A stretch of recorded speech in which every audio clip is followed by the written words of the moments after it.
அதற்கு நேராக தேவனுடைய வார்த்தைகளுக்கு நேராக நமக்கு எல்லா கண்களை மூடி ஆண்டவருடைய தலைப்பை ஆண்டவர் தந்தார். ஏன் இப்படி நடக்கிறது, ஏன் இப்படி நடக்கிறது? ஆண்டவர் செய்தி நமக்கு முன்பாக ஆசீர்வாதமாய் தரும்படியாய், ஆண்டவர் வார்த்தைகளை ஆண்டவர்களை கனப்படுத்தும்படியாய் அப்படியே தேவ பிரசனத்துக்குள்ளாக எல்லா கண்களை மூடியுங்கள். ஆண்டவர் நல்லவர், அவருடைய பிரசன்னம் அதிகமாக இருக்கிறது. என்னுடன் உமக்கு சொந்தம், இது என்னாலும் வாசம் செய்யும். என்னுடன் உமக்கு சொந்தம், இது என்னாலும் வாசம் செய்யும். அடிமை நான் ஆண்டவரே, என்னை ஆட்கொள்ளும் என் தெய்வமே. அடிமை நான் ஆண்டவரே, என்னை ஆட்கொள்ளும் என் தெய்வமே. உலக இன்பமெல்லாம், உலக இன்பமெல்லாம் நான் முதலில் தள்ளிவிட்டேன், நான் முதலில் தள்ளிவிட்டேன். ஆண்டவரே, என்னை ஆட்கொள்ளும் என் தெய்வமே. அடிமை நான் ஆண்டவரே, என்னை ஆட்கொள்ளும் தெய்வமே. வாழ்வது நானல்ல, வாழ்வது நானல்ல, என்னில் இயேசுவே வாழ்கின்றீர், என்னில் இயேசுவே வாழ்கின்றீர். அடிமை நான் ஆண்டவரே, என்னை ஆட்கொள்ளும் என் தெய்வமே. அடிமை நான் ஆண்டவரே, என்னை ஆட்கொள்ளும் என் தெய்வமே. பெருமை செல்வமெல்லாம், பெருமை செல்வமெல்லாம் இனி வெறுமை என்று உணர்ந்தேன், இனி வெறுமை என்று உணர்ந்தேன். அடிமை நான் ஆண்டவரே, என்னை ஆட்கொள்ளும் என் தெய்வமே. அடிமை நான் ஆண்டவரே, என்னை ஆட்கொள்ளும் என் தெய்வமே. வாழ்வது நானல்ல, வாழ்வது நானல்ல, என்னில் இயேசுவே வாழ்கின்றீர், என்னில் இயேசுவே வாழ்கின்றீர். அடிமை நான் ஆண்டவரே, என்னை ஆட்கொள்ளும் என் தெய்வமே. அன்பு ஆண்டவரே, நீங்க எங்க கூட பேசுங்க ஆண்டவரே. ஏன் ஆண்டவரே இந்த வாழ்க்கையில ஒவ்வொன்றா நடந்துச்சு இருக்குது? ஏன் ஆண்டவரே நான் உங்களுடைய ஊழியக்காரன் தானே ஆண்டவரே, நான் உங்களுடைய விசுவாசி தான் ஆண்டவரே, நான் உங்களுடைய பிள்ளை தான் ஆண்டவரே. ஏன் ஆண்டவரே வாழ்க்கையில் இப்படி நடக்கிறது? அதற்கு விடை எனக்கு தாங்க ஆண்டவரே சொல்லி கேட்டு வந்திருக்கலாம். எனக்கு ஒரு பதில தாங்க. அழைப்பை தந்தவர் நீ, வேலையை தந்தவர் நீ, படிப்பை தந்தவர் நீ, வாழ்க்கையை தந்தவர் நீரப்பா. ஏன் என் வாழ்க்கையில் இப்படி நடக்கிறது என்று சபை ஆண்டவரிடத்தில் கேள்வி கேட்டதை கர்த்தர் அறிந்து அவர் நம்முடைய மத்தியில் அவர் பேசுவதற்காக முடிவு தரும்படியாய் வார்த்தைகள் ஏன் இது நடந்தது என்று சொல்லி அவர்களுடைய வாழ்க்கையில வார்த்தைகளை தருவதற்காக அவர் ஆயத்தமாக இருக்கிறார். கண்டவரே, உங்களுடைய வார்த்தைகளை எங்கள் மத்தியில் இடைவெளும். உங்களுடைய வார்த்தைகள் வல்லமை உள்ளதாய் ஜீவன் உள்ளதாய் எங்கள் மத்தியில் புறப்பட்டு வரட்டும்.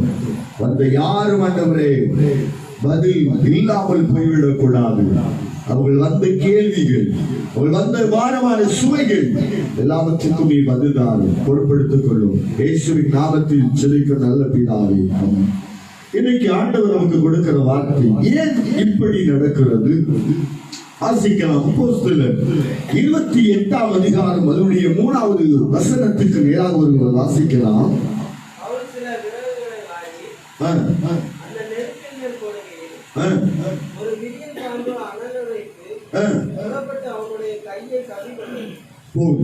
இங்கே சொல்லப்பட்டிருக்கிற காரியம் எல்லாருக்கும் தெரிந்த ஒரு வேத பகுதிதான்.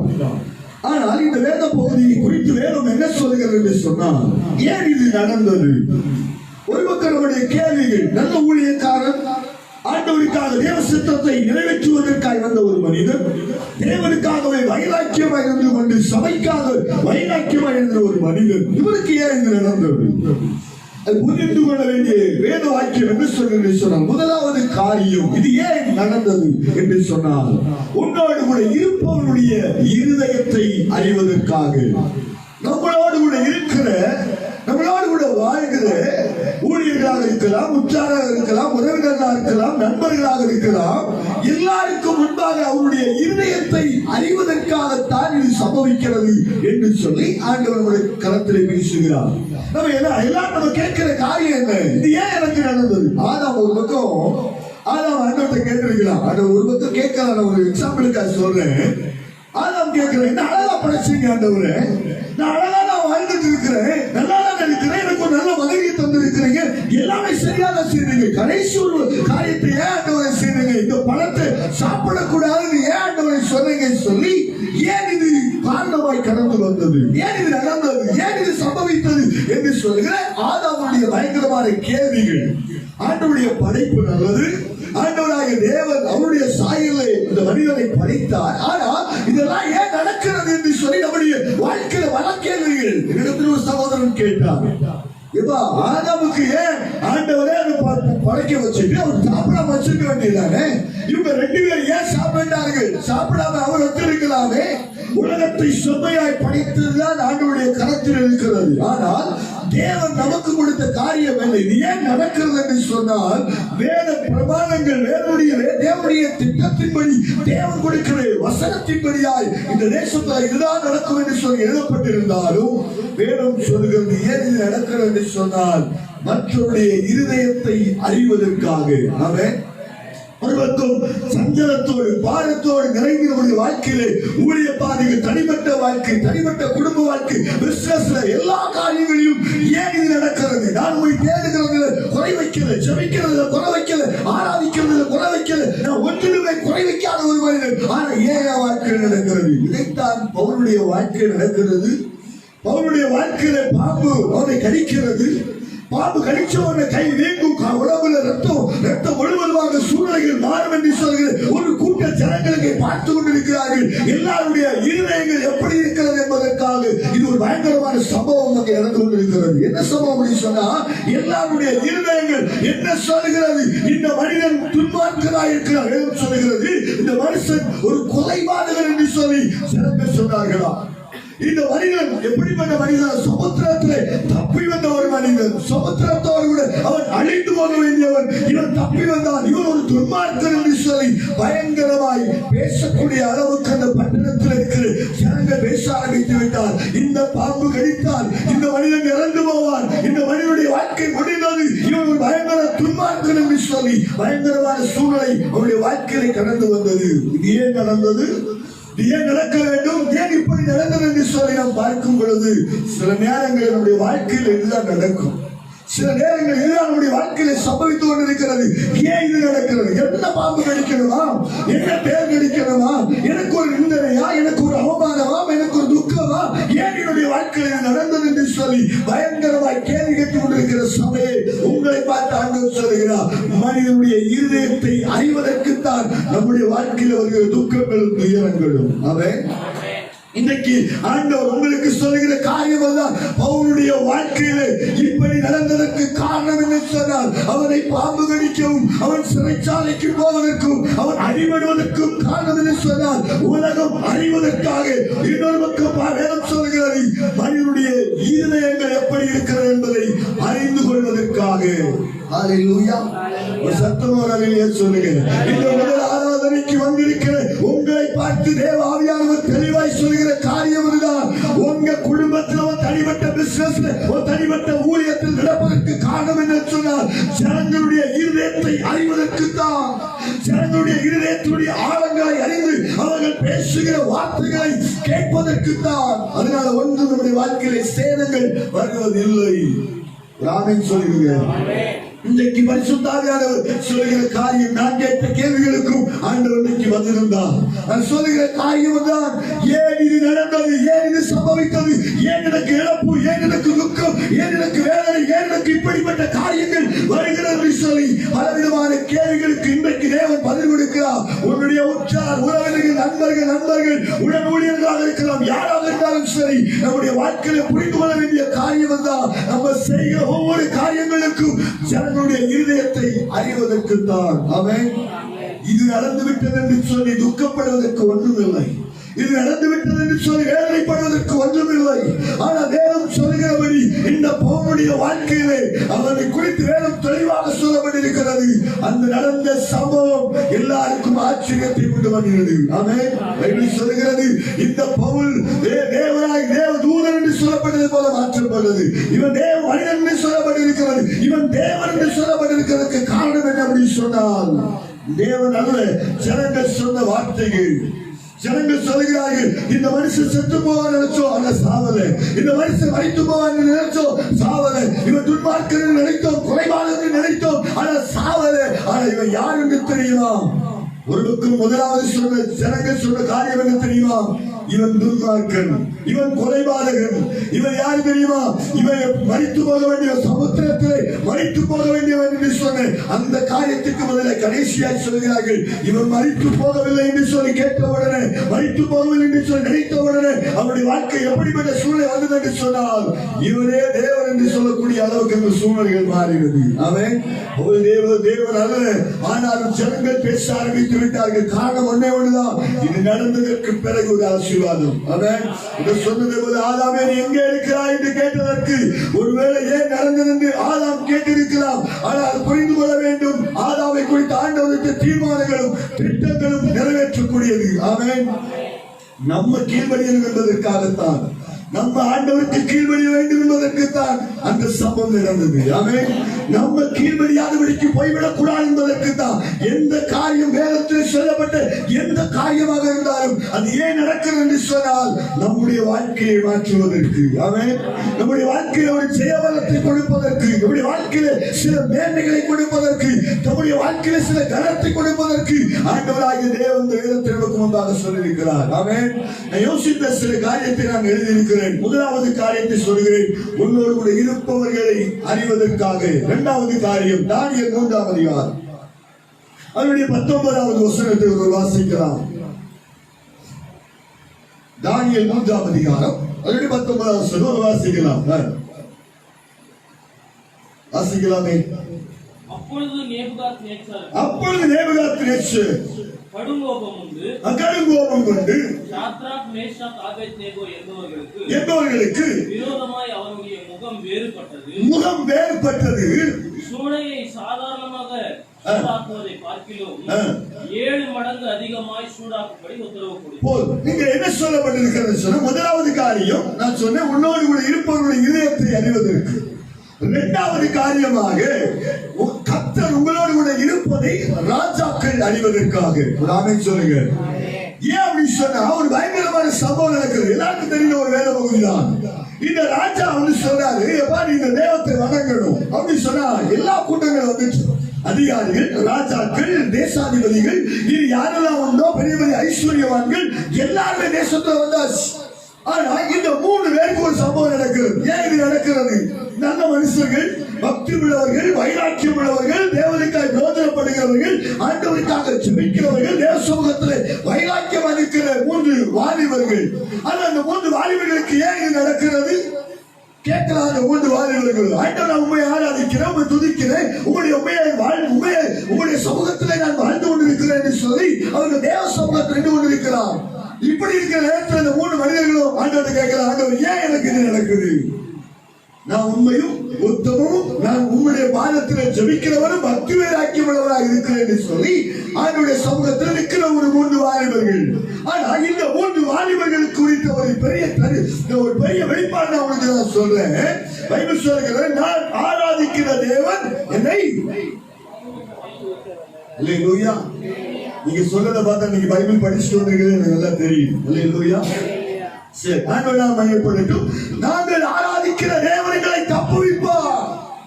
தப்புவிக்காவிட்டால் பரவாயில்லை, 2வது. ஆனா 1வது சொல்கிறது, நான் ஆராதிக்கிற தேவன் என்னை தப்புவிப்பார். இந்த பைபிள் என்ன சொல்லுது அப்படின்னு சொன்னா, தப்புவிப்பதற்கு சாத்தியமே இல்லை. ஏன் நேபுகாத்நேசருக்கு பயங்கர கோபம்.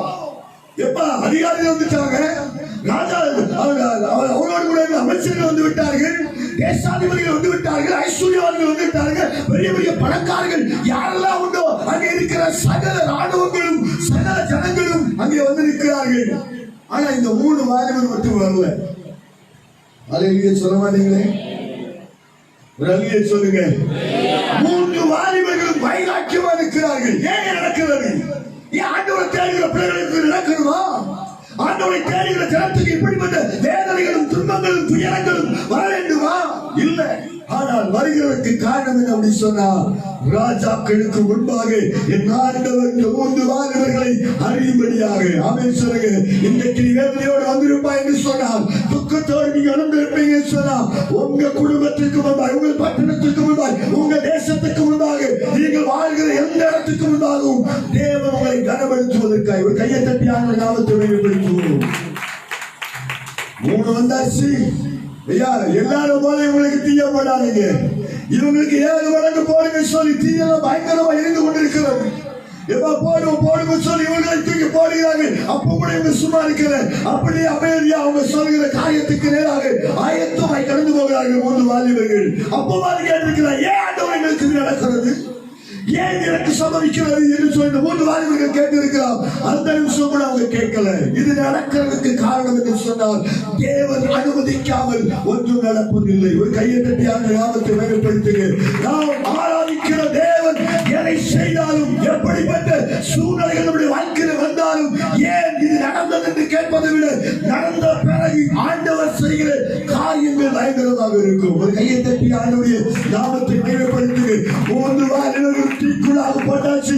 ஆனா தீக்குள்ளாக இருக்கிற 3 வாலிபர்களும் வெந்து போகாதபடிக்கு, முடி கருத்து போகாதபடிக்கு, அவங்க சரீரம் எல்லாம் எப்படி அவர்கள் அங்கே உள்ளே போனார்களோ அதை விட வித்தியாசமான மனிதர்களாய் மாற்றப்பட்டார்கள். ஒரு ஆமென் சொல்லுங்க. நல்ல தெய்வம் தான் நம்முடைய ஆண்டவர். ஆமென். அவர் எதை செய்தாலும், எப்படிப்பட்ட காரியத்தை செய்தாலும் அவர் நன்மைக்கு எதுவாக செய்வார். அப்ப இந்த 3 வாலிபர்கள் உள்ள இருக்கிறாங்க. பயங்கரமான சூழ்நிலைகள். இவர்களுக்கெல்லாம் ஆசை. தேசாதிபதிகள், அதிகாரிகள், நியாயாதிபதிகள் அங்க இருந்த அத்தனைவருக்கு ஒரு பயங்கர ஆசை. இவர்கள் எல்லாம் சுட்டரிக்கப்பட்டவர்கள், எரிய போகிறார்கள். இந்த பொற்சையை வழங்கவில்லை என்று சொல்லி சாவை பார்ப்பதற்காக தயாராய் நிற்கிற ஒரு பயங்கர கூட்டம். அந்த கூட்டத்துக்கு முன்பாக நாங்கள் ஆராதிக்கிற தேவர்களை தப்புவிப்பார் சொல்லி அந்த அக்கினிக்குள்ளாக கூட பாடலை பாடி ஆராதித்திருப்பார்கள். ராமன் சொல்லுங்க. இன்றைக்கு பரிசுத்த ஆவியானவர் நம்மகிட்ட சொல்லுகிற காரியம் என்ன? இது ஏன் நடக்குது? நான் முடிஞ்சு நினைச்சு அடுத்தது பிரச்சனை தொடங்குது. நான் முடிஞ்சு நினைச்சு அடுத்தது என்னை துக்கம் தொடங்குகிறது. இது முடிந்தது என்று நினைச்சேன் என்னுடைய வாழ்க்கை பயங்கரமான கேள்விகள் இருக்கிறது. ஆனால் பிறகு இதற்கேற்ற ஆசீர்வாதத்தையும் இதற்கேற்ற கனத்தையும் ஆண்டவர் உங்களுக்கும் எனக்கும் தருவார். ஒரு ஆமென் சொல்ல மாட்டீங்களா? வேதம் சொல்லுகிறது, இந்த 3 வாழ்க்கையில ராஜா காணும்படி கர்த்தர் செய்தார். வாசிக்கலாம். 28வது வசனத்தை ஒரு வாசிக்கலாம். தானியேல் 3:28 நினைக்கிறேன். அப்பொழுது நேபுகாத்நேச்சர் சாத்ராக் மேஷாக் ஆபேத்நேகோ என்பவர்களுடைய தேவனுக்கு ஸ்தோத்திரம். தேவனுக்கு ஸ்தோத்திரம். போதும் பாருங்க, இது எதுக்கு நடந்தது? ராஜா தேவனுக்கு ஸ்தோத்திரம் சொல்வதற்காக. நம்ம தான் ஸ்தோத்திரமே வாய வராது. ராமே சொல்ல மாட்டீங்களா? ஆண்டவராகிய தேவனுடைய சமூகத்தில் இந்த மனிதன் சொல்லுகிறான். யார் சொல்றா? இந்த 3 பேரை எப்படியாவது கொல்லணும், எப்படியாவது தீயாவது நாசமா போகட்டும், இந்த தீரை எப்படியாவது எரிந்து சுற்றுச்சூழலாய் போகட்டும் என்று சொல்லி, சாம்பாய் போல மாறட்டும் என்று சொல்லி அக்கினியை கூட்டின ஒரு மனிதன். பயங்கரமாய் அக்கினியால் எரியட்டும், நான் சொன்னதுக்கு இவன் கீழ்வரியலை, என்னுடைய பொருட்களுக்கு முன்னால் அவர் வணங்கவில்லை என்று சொன்ன இந்த 3 பேரும் எரிந்து ஒன்றுமில்லாமல் போகட்டும் என்று சொல்லி அவர் அந்த சொன்ன ஒரு மனிதன் சொன்னாரு. என்ன சொன்னாரு? இவர்கள் 3 பேரும் ஆராதிக்கிற தேவனுக்கு எப்போ வாயில வரல சோத்திரம். அல்லேலூயா. சிலருக்கு சோத்திரம் சொன்னாலே பெரிய பிரச்சனை. அல்லேலூயா. கர்த்தர் நல்லவர். இன்னைக்கு உங்களோட நான் சொல்லுகிற காரியம், நீங்க தீர விழுந்தா கூட அது நல்லதுக்கு எடுத்துக்கொள்ளுங்க. அதுக்கு நீங்க போய் தீர விழுந்துடாதீங்க. அல்லேலூயா. ஆமா, நீங்களாட்டு போய் சாவ தேடிடாதீங்க, தற்கொலை தேடிடாதீங்க, நீங்களா போய் எழுத்துறாங்க. ஆனால் உங்களை தேடி ஒருவேளை ஏதோ ஒரு சூழ்நிலையிலே விசுவாசானவனோ ஒருவேளை ஏதோ ஒரு சூழ்நிலை உங்களுக்கு விரோதமாய் நெருக்குவானால் ஒன்றே ஒன்று புரிந்து கொள்ள வேண்டும், அதற்கு முன்பாக தேவன் அதை கனப்படுத்த ஒரு வல்லமை உள்ளவராக இருக்கிறார். நாமே சொல்ல மாட்டீங்களா? ஆண்டவர் நல்லவர். சொல்லுகிற பிள்ளைகளை, கர்த்தர் உங்களோடு கூட இருப்பதை இந்த தேசத்தினுடைய அமைச்சர்கள், ராஜாக்கள் எல்லாரும் பார்ப்பதற்கு தான். ஆமென் சொல்லுங்க. அல்லேலூயா. நான் நினைக்கிறேன் இந்த ராஜா சொன்னதற்கு ஒரு பெரிய சந்தோஷம் என்ன அப்படின்னு சொன்னா, நான் ரொம்ப சந்தோஷப்படுறேன். ஐயா, 3 பேர் ஆராதிக்கிற தேவனுடைய தேவன் இந்த 3 பேர் யாரை ஆராதிக்கிறார்களோ அவர்கள் தான் உண்மையான தேவம் அப்படின்னு சொல்லக்கூடிய அளவுக்கு மாறிச்சு. ஆமென். அடுத்ததாக சொல்ல 27 நினைக்கிறேன், வாசிக்கலாம்.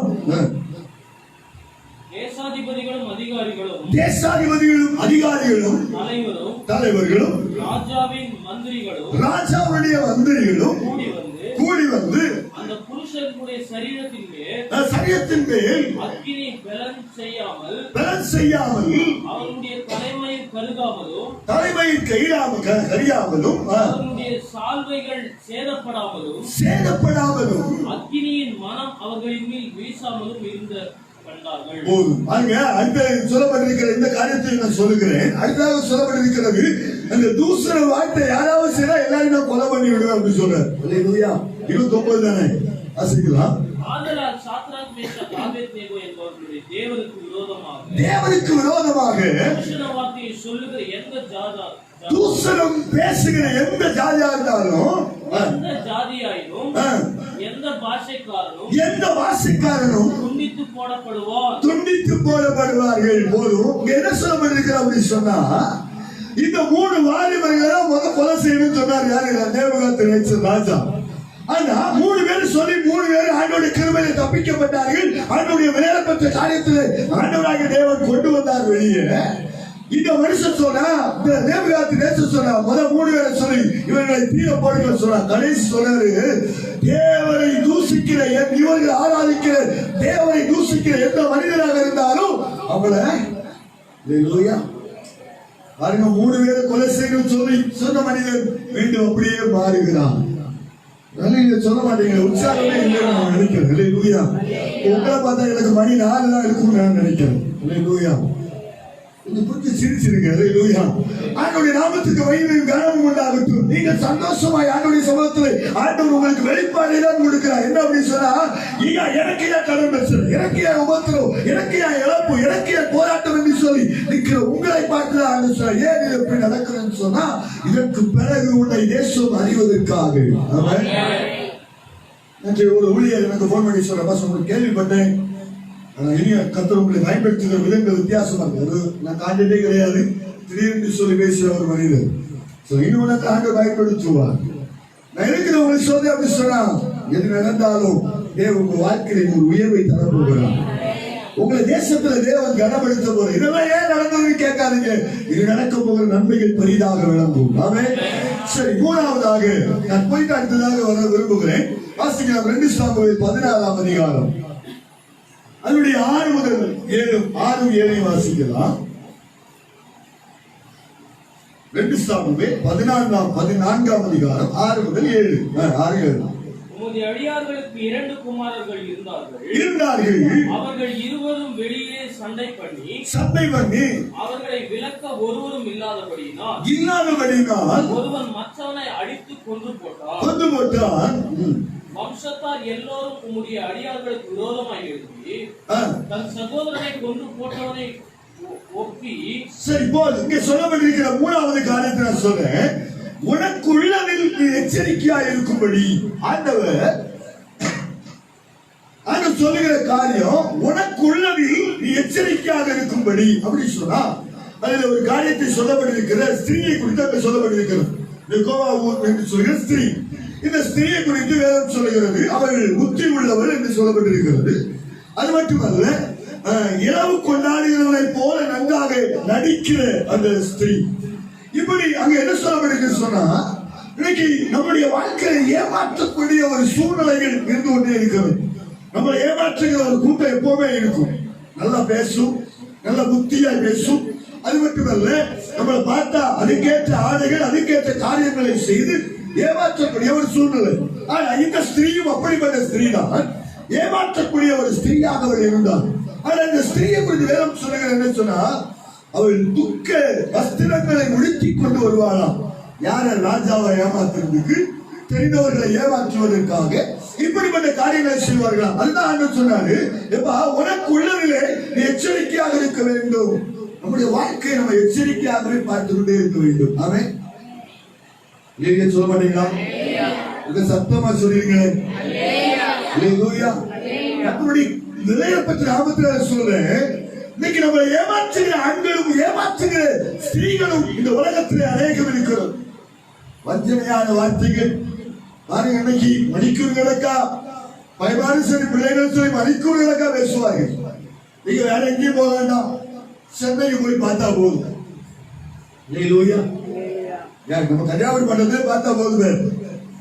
காலையில் எடுக்கிற 6 மணிக்கு போன், 7:30 மணி வரைக்கும் 7:30 தான். இல்லையா? நிறைய சொல்ல மாட்டீங்களா? போன கண்டுபிடிச்சோட கூப்பிட்டு அடி விடுவோம். இல்லையா? பார்த்துட்டு யாசம் அடிக்க வர போல கமாண்டோர் நினைக்கிறேன். இல்லையா? நம்முடைய வாழ்க்கையில புரிந்து கொள்ளுங்க, பல மணிக்கூறுகள் அதில் நம்ம விழுந்து விடக் கூடாது. ஆமென். அழகான இருக்கும் சொல்லு, அழகாக நம்மள பேசுவது போல இருக்கும், அழகான ஒரு காரியத்தை செய்யறதை போல இருக்கும். ஆனால் அதில் நம்ம விழுந்து விடக் கூடாது. அதை சொல்ல மாட்டீங்களா? வேதம் சொல்லுகிறது, உனக்கு உள்ளத்தில் எச்சரிக்கையாக இருக்க வேண்டும். உனக்கு உள்ளதிலும் உனக்கு உள்ளாத மனிதனுக்குள்ளாக நீங்கள் எச்சரிக்கையாக இருக்க வேண்டும். அதற்குத்தான் சில சம்பவங்கள் நம்முடைய வாழ்க்கையில் நடக்கிறது. ஆமென். வாசிக்கலாம். வேதம் என்ன சொல்லுகிறது? 2 சாமுவேல் 14ஆம் அதிகாரம் அவருடைய 2வது வசனத்தை வாசிக்கலாம். அவன் தெக்கோவாவில் இருக்கிற புத்தியுள்ள ஒரு ஸ்திரீயை அழைத்து, நீ இரவு கொண்டாடுகிறவரை போல துக்க வஸ்திரங்களை உடுத்திக் கொண்டு எண்ணெய் பூசிக்கொள்ளாமல் இறந்து போகிறவனுக்காக நெடுநாள் துக்கிக்கிற ஸ்திரீயை போல காண்பிக்கும். தாவீதை இந்த ஸ்திரீ நம்ப வைக்கிறார். என்ன அப்படி சொன்ன அதிகாரத்தை நீங்க வீட்டில் நல்லா வாசிங்க. தாவீதை குறித்து, தாவீதை நம்ப வைக்கிற இந்த ஸ்திரீயை குறித்து இங்க சொல்லப்பட்டிருக்கிறது. ஒண்ணு, வெளித்தோற்றம் நம்ம புரிந்து கொள்ள வேண்டும். நம்ம வெளித்தோற்றத்தை பார்க்கவே கூடாது. நாம சொல்ல மாட்டீங்களா? 100 பவுன் நகை போட்டிருக்காங்க சொன்னா 50 பவுன் என்ன செய்யும்? கவரிங் இருக்கும். நம்ம 100 பவுன் ஐயோ பெரிய பணக்காரி போல இருக்குது அப்படின்னு நம்ம நினைப்போம். ஆனா வெளித்தோற்றத்தை பார்த்து நம்ம என்ன செய்வோம்? ரொம்ப பெரிய பணக்காரி, ஆனா 100 பேர் சில நேரங்கள் கவரிங்கா இருக்கும். இங்க யாருமே கவரிங் போட மாட்டேங்க போல இருக்கு. சரி, ஆண்டவருடைய நாமத்துக்கு மகிமையும் கனமும் உண்டாகிற சொல்ற காரியம் என்ன சொன்னால், இந்த தாவீதை ஏமாற்றக்கூடிய இந்த ஸ்திரீ அவள் புத்தி உள்ளவளாய் நடக்கிறாள். புத்தி உள்ளவளாய் மட்டுமல்ல, வெளித்தோற்றத்தை காண்பித்து இந்த தாவீதை நம்ப வைக்கிறாள். அப்படிப்பட்ட ஒரு சூழ்நிலைகளுக்குள்ளாக இந்த மனுஷன் இருக்கிறார். ஒரு ராஜாவை அணுகிற விதங்கள் வித்தியாசமாக இருந்தது. அன்பா சொல்றேன், யாரையுமே முழுசா நம்பிடாது. கடைசி அவங்க புள்ளியா இருப்பாங்க. அல்லேலூயா. ஐயோ, என் ஃப்ரெண்ட போல இப்படிப்பட்ட ஒருத்தரை தேசத்துல பார்க்க முடியாது. 1 வருஷம் கழிய உன் ஃப்ரெண்ட் ஆகி உங்களை காணவே செய்யாது. அவன் வாங்கதெல்லாம் அடிச்சு அமெரிக்காவுக்கு போயிடுவாங்க. அதுக்கு ஒரு போன் தொடர்பு இல்லைக்கு அப்பால் இருக்கிறது. அல்லேலூயா. யாரை நம்பி அல்ல, தேவ சமூகத்தில் மனிதர்கள் நேசப்படுகிற ஒரு கூட்டம் அதான் நான் சொல்றேன். ஏன் இது நடந்ததுன்னு நம்ம கேட்கறதுக்கு முன்னாடி சில காரியங்களை யோசித்து உள்ளத்துக்குள்ளே நாம் எச்சரிக்கையாக இருக்க வேண்டும் என்று சொல்லி ஆண்டவர் மனிதர் விரும்புகிறார். இங்க பைபிள் சொல்கிறது, இந்த ஸ்திரீ ஒரு கதை சொல்றா, அந்த கதையை கூட தாவீது கேட்கிறார். நம்மளும் அப்படிதான் சார், கதை சொன்னா அப்படி கேட்டுட்டே இருப்போம். ஆமென். அல்லேலூயா. நல்ல தேவனாகிய கர்த்தர் சமூகத்தில் அதிக நேரம் தேடுகிற ஒரு வாழ்க்கையை நீங்கள் ஒப்புக் கொடுக்க வேண்டும். சொல்லப்பட்டிருக்கிற காரியம் என்ன சொன்னார், நான் விதவையானவள், என் புருஷன் சென்று போனார் என்று சொல்லி சொல்கிறார். ஏன் இன்னைக்கு நம்முடைய வாழ்க்கையில ஏன் இது நடக்கிறது யோசித்து பாருங்க. எல்லாமே மனிதனை கண்டுபிடிக்கும்படியா, மனிதனுடைய வாழ்க்கையை அறிந்து கொள்வதற்காக நம்முடைய வாழ்க்கையை ஆண்டவர் தவிர்க்க முடியாது. வேதத்தில் ஒரு வசனம் வாசிக்கலாம். காலையில் ஆண்டவர் தந்த ஒரு வார்த்தை, யோபு 5ஆம் அதிகாரம் 6வது வசனத்தை ஒரு வாசிக்கலாம்.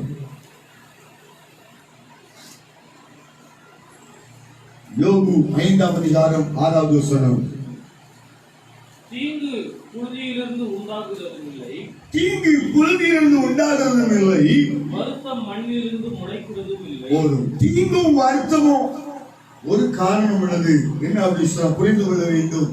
நம்முடைய வாழ்க்கையில தீங்கு புழுதியிலிருந்து உண்டாகிறதும் இல்லை, வருத்தம் மண்ணிலிருந்து முளைக்கிறதும் இல்லை அப்படின்னு சொன்னா என்ன அர்த்தம் சொன்னா, நமக்கு ஒரு காரணம் சொல்ல முடியாது.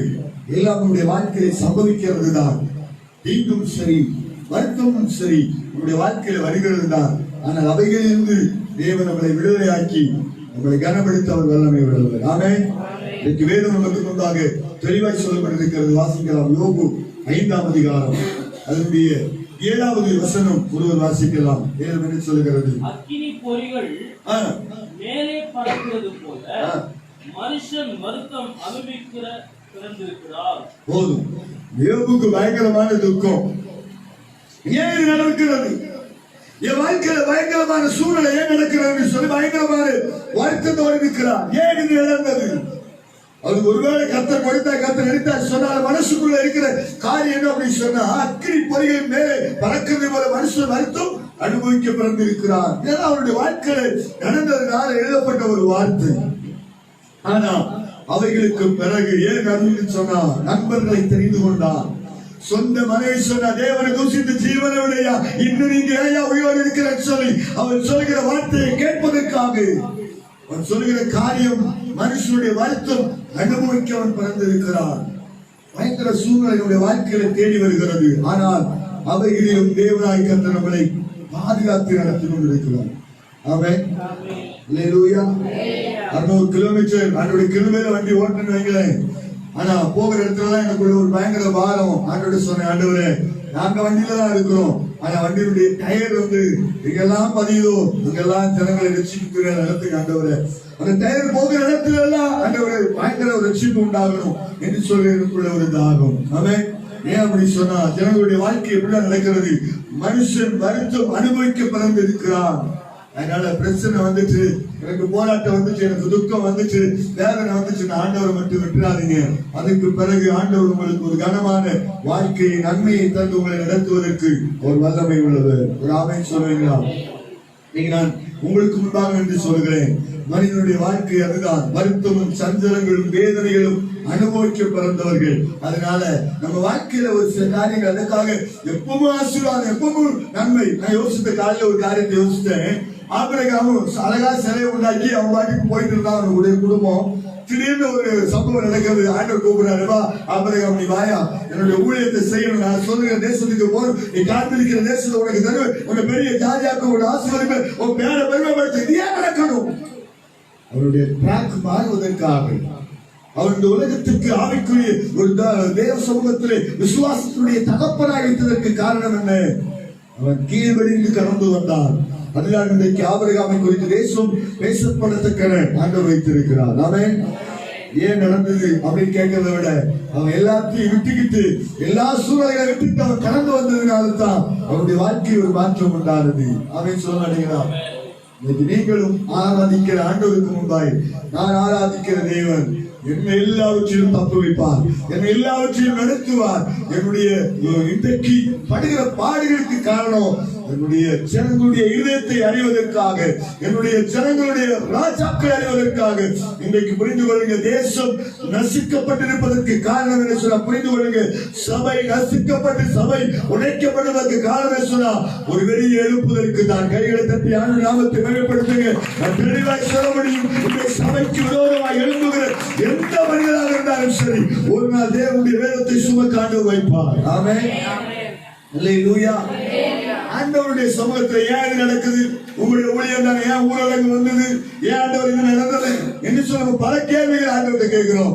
ஆண்டவர் அனுமதிக்காம ஒன்றுமே நடக்காது. ஆமென். ஆண்டவருடைய சித்தம் இல்லாமல் ஒன்றும் நடக்காது. உங்களுக்கு சொல்ல முடியும் தேவனுடைய பிள்ளைகளே, வேதம் சொல்லுகிறபடி ஆண்டவர் உங்களை நிச்சயமாய் அதற்கு முன்பாய் உங்களை கனப்படுத்துவார். ஆமென். பைபிள் சொல்கிறது யோபு 5ஆம் அதிகாரம் 10வது வசனம், தாழ்ந்தவர்களை உயரத்தில் வைக்கிறார் அவர். வாசிக்கலாம்.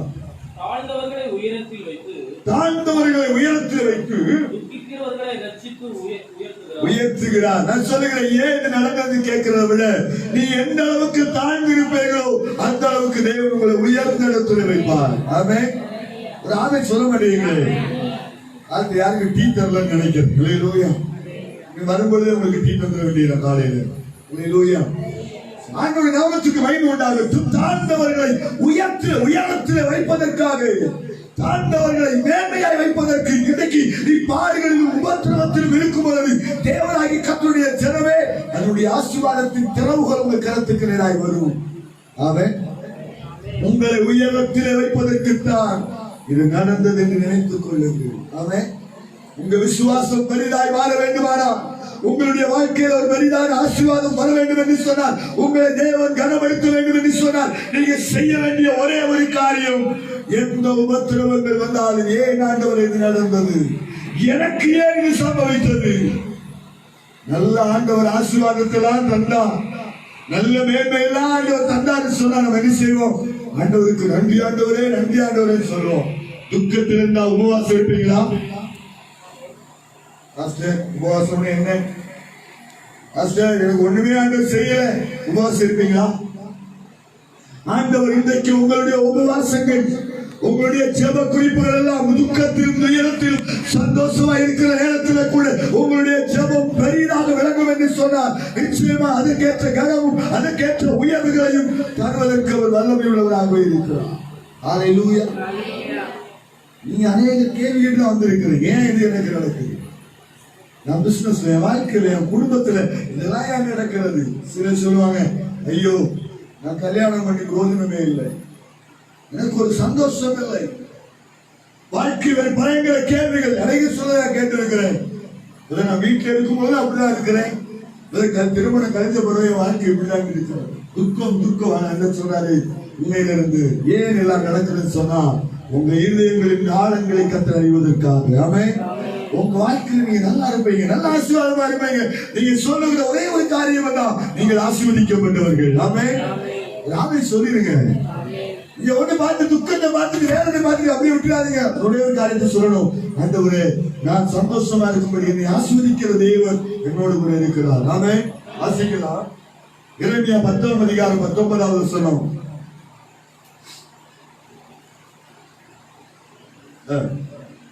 எரேமியா 10:19 இருக்குதா? ஐயோ நான் நொறுக்கப்பட்டேன், ஐயோ நான் நொறுக்கப்பட்டேன், காயம் கொடிதா இருக்கிறது, ஆனாலும் இது நான் சகிக்க வேண்டிய என் நோய் என்று சொல்லுவேன். பாருங்க, இங்க பாருங்க, அழகா சொல்லப்பட்டிருக்கிற, ஐயா நான் நொறுக்கப்பட்டேன், இது என் காயம். நான் சொல்ல முடியும், இது ஒரு நோயாகவே நான் எண்ணுகிறேன். அப்படி இருக்கிற ஒரு மனிதன் ஒரு சொல்ல, ஆண்டவருடைய பிள்ளைகளை ஆண்டவருடைய நாமத்துக்கு மகிமை கனவும்